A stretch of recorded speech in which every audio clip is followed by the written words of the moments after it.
Saya sangat senang, saya mencintai semua tanpa batas untuk warga-warga kita ya. Apalagi saya yang belum beriman pun saya sayangi, apalagi yang sudah beriman gitu. Insya Allah. Dan kalaupun kami misalnya begini ya, pada kasus tertentu kita menjelaskan, dalam hati saya insya Allah tidak ada satu kebencian pun atau satu hal yang dibawa tidak baik, tidak. Ya, kalaupun sekarang ada perdebatan rame misalnya, mohon izin saya tidak berusaha selalu ya untuk tidak pernah membawa sifat-sifat yang tidak baik. Ya, nggak ada sedikit pun sampai hari ini saya katakan saya nggak punya sedikit pun sifat-sifat untuk misalnya benci pada orang begini. Alhamdulillah. Makanya saya bingung beberapa hari ini yang tokoh yang ini itu WA, Ustadz bagaimana kabarnya, apakah baik-baik saja? Saya bilang saya sedang minum teh, sedang baca.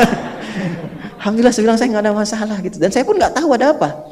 Saya pun nggak tahu. Kita sedang baca, sedang riset, sedang belajar. Kami dihubungi bahwa ada konferensi di Mekah untuk ahli Quran sedunia. Jadi ada kumpulan ahli Quran sedunia di tempat riset Quran. Yang kumpul cuma ulama-ulama ahli Quran sedunia. Tempatnya di Mekah, di daerah Arafah dekat Ummul Qura. Itu ada satu pusat kajian namanya Markaz Hudal Quranul Karim. Ketuanya itu mantan dekan dari Ummul Qura namanya Dr. Yasin.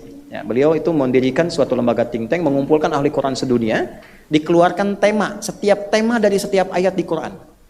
Lalu yang formalnya diberikan kepada siswa PhD seluruh dunia. Antum teman-teman kalau pengen S3 ke situ boleh.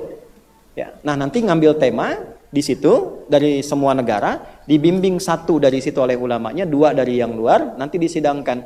Hasilnya disertasinya diambil ke sana untuk diterjemahkan ke semua bahasa di negara, antum dapat gelarnya. Nah, saya termasuk satu anggota di situ. Wakil satu-satunya dari Indonesia. Itu untuk nanti September kami ada conference dan itu nanti undangannya seizin raja untuk datang ke sana. Jadi kalau saya ahli bid'ah kan nggak mungkin diundang gitu kan. Nah, tapi poinnya poinnya adalah saya tuh sedang itu aja, dapatkan itu, nyiapkan, bikin risalah, kemudian bikin ini. Dan ini akhir bulan kami yang di Malaysia, kami akan ke Malaysia. Undangan di Malaysia dari Menteri Besar Selangor, kemudian ada sesi sekarang diajukan dengan PM. Lalu di stasiun Malaysia dan salah satunya kita ingin membantu untuk peningkatan metode hafalan Quran di sana. Gitu. Nah itu kita sedang ngerjakan itu siap-siap dan seterusnya. Nanti temanya tentang Imam Nawawi yang di Malaysia dan syarahan Riyadhus Shalihin tentang Imam Nawawi, syarah Riyadhus Shalihin. Nanti yang teman-teman di Malaysia, saya insya Allah di sana dari tanggal 30 sampai tanggal 30 Mei sampai 1 Juni.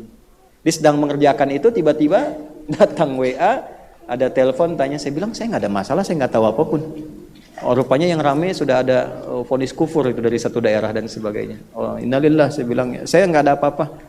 Dan insya Allah tidak bawa. Nah itulah yang kita mesti jaga, sifat-sifat itu. Jelas ya? Ya. Kalau bicara tentang apakah syair itu musik, syair itu pemusik atau bukan, saya bukan orang pertama. Ya. Di kalangan teman-teman salafi pun ada yang menyebut syair dengan nyanyian, dengan musik. Coba buka deh Ustadz Yahya Badrul Salam itu ya. Itu punya kajian. Bahkan dia nulis status tanggal 3 September 2018 itu ada statusnya.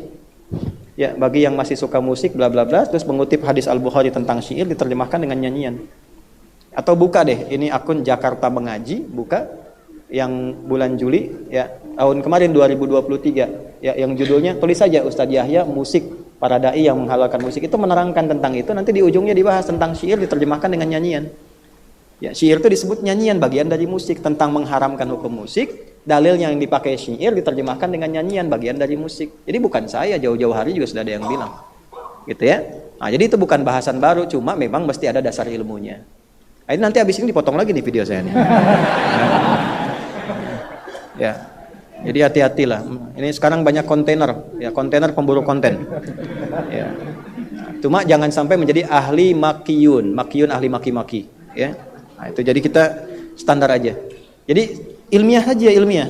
Sekarang gini saya tanya pada Bapak Ibu.